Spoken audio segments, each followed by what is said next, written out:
An ETF sounds simple. One purchase, many companies. But simplicity doesn't determine permissibility. Contents do. Assalamu alaikum wa rahmatullahi wa barakatuhu. I'm Sheikh Mohammed Mahmoud. Last time we explained the method for screening a single stock. Business activity, financial ratios, and purification.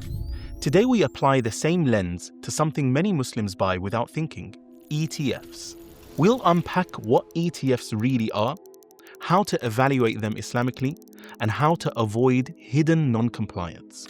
Because sometimes an easy basket hides something you would never buy on its own. Aisha decided to start investing, but she doesn't want to pick stocks one by one. She finds a popular ETF. It looks professional, safe. Everyone recommends it. She thinks perfect. One click and I'm an investor. But then she pauses. Am I buying something without actually knowing what's inside it? She searched and learns a key truth. An ETF is only as halal as its content. If the index includes prohibited sectors, the label won't save it. And even if most holdings are fine, methodology matters. So how do we evaluate the basket with confidence? We use the same 3 steps. 1. Holdings audit. 2. Ratios and methodology. 3. Purification and recheck. Start with what businesses are inside. If an ETF tracks a Shariah screened index, that's a strong start because screening is built into the design. If not, you must check whether the ETF includes sectors that are clearly impermissible. Because remember, you're not buying a product, you're buying ownership across many companies.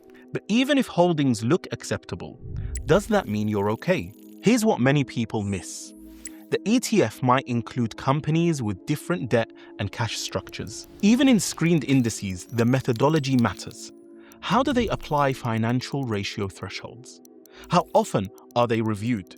Do they remove companies that drift into non-compliance?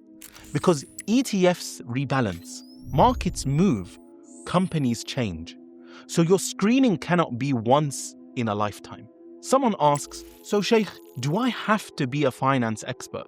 No, you need a process and tools that make it simple and careful. Tabadulat believe that no Muslim should have to pay to know whether an ETF or stock is halal or not. They offer these free screenings on over 40,000 stocks and ETFs as a service to the Ummah to lower the barrier of entry into the investment market. Even a mostly compliant ETF may distribute dividends that contain a tiny non-halal portion.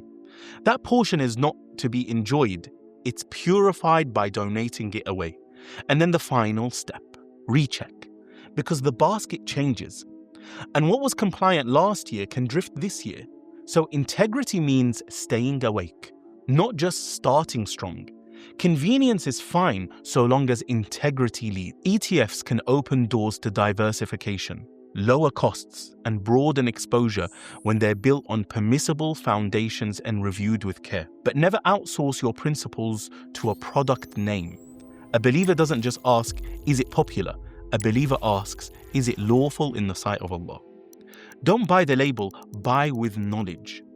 Know what you own and why it's permissible. May Allah grant us halal provision, barakah in our wealth, and wisdom in our choice.